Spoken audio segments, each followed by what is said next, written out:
வணக்கம். நாளைக்கு நம்ம மகாநதி சீரியல்ல என்ன நடக்கலாம் அப்படின்னு யோசிச்சு பார்த்தோம்னாக்கா, என்ன நடக்கும் அப்படிங்கிறது நமக்கு தெரியும். ஏன்னா வந்துட்டு, "கண்ணிருந்தும் குருடராய்" அப்படிங்கிற மாதிரி, அந்த குமரன் வந்து செய்கிற வேலையெல்லாம் எனக்கு தெரியாது அப்படிங்கிற மாரியே குடும்பமே ஒட்டுமொத்த குடும்பமும் சொல்றதும், அதுலேயும் அதுக்கு வந்து எகிறி கட்டுற கங்கா எகிறி கட்டுறதும், இதெல்லாம் தாண்டி காவேரியே வந்துக்கிட்டு, "ஏன் எங்கே போறாரு அவரு?" அப்படின்னா, "எங்கே போவான் குமரன்? என்ன பீச்சில் போய் சுண்டலா விற்க போவான்? துணி தைக்க தான் போவான்." அதை போய் பார்த்துருந்தா தெரிஞ்சிருக்கும்.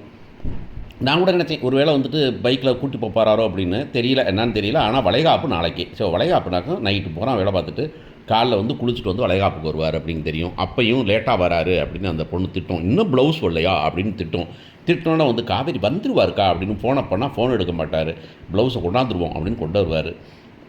கொண்டாந்து ப்ளவுஸை கொடுத்தாங்க. "இப்போ தான் உங்களுக்கு வழி தெரிஞ்சுதா? என்ன காலைல ஃபங்க்ஷன் தெரியாதா உங்களுக்கு? எங்கே போய் சுற்றிட்டு வாரீங்க நீங்கள்?" அப்படின்னு. "ஏப்பா, ஏன்டா நீ வரக்கூடாதாடா குமரா? சீக்கிரமா நான் செய்யும். அவள் தான் கத்திக்கிட்டே இருக்காள்ல, அவளை பற்றி என் சண்டை போட வச்சுக்கிட்டே இருக்கிற நீ" அப்படின்னு சொல்ல, "தம்பி நீங்கள் வந்து காப்பியை குடிச்சிட்டு குளிச்சுட்டு வாங்க தம்பி" அப்படின்னு மாமியார் சொல்ல, "காவேரி மாமா நீங்கள் போங்க மாமா, போய் குளிச்சுட்டு வாங்க மாமா, எல்லாம் முடிஞ்சிருக்கு மாமா" அப்படின்னு சொல்ல, இந்த பக்கம் விஜய் வந்து, "என்ன ப்ரோ, கிளம்பி வாங்க ப்ரோ, நீங்கள் வந்து இங்கே வந்து குளிக்க வாங்க நீங்கள்" அப்படின்னு அவர் வீட்டுக்கு கூட்டி குளிக்க வைக்க, எல்லாம் சூப்பராக தான் போகும் அப்படிங்கிறது தெரியும்.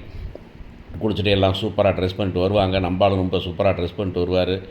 ஒரே நாளுக்கு நாள் வந்து துணி எடுத்து, சேலையை எடுத்து, ப்ளவுஸ் தைச்சு, கால்ஸ் புக் பண்ணி, சோத்த சொல்லி எல்லாம் பண்ணி வந்துருவாங்கன்னு தெரியும். இப்போ அங்கே வந்து அந்த அம்மா வரும். யார்? கங்காவோட மாமியார் வரும். மாமியார் வந்து, "என்னடி நீ என்ன நீ என்னன்னு சொல்லிட்டு, நீ ப்ரெக்னெண்ட்டாக இருக்கியாமே, என்னடி கதை சொல்கிறடி? நான் அப்பயே சொன்னேன்டி" அப்படின்னு அந்த அம்மா காவேரியை வம்புகளுக்கு இழுப்பது. "நான் அப்பயே சொன்னேன், நீ தான் பார்த்தா மசக்கையாக இருக்கிற மாதிரி தெரிஞ்சுன்னு சொன்னேன் நான், யாரும் கேட்க மாட்டேன்ட்டீங்க.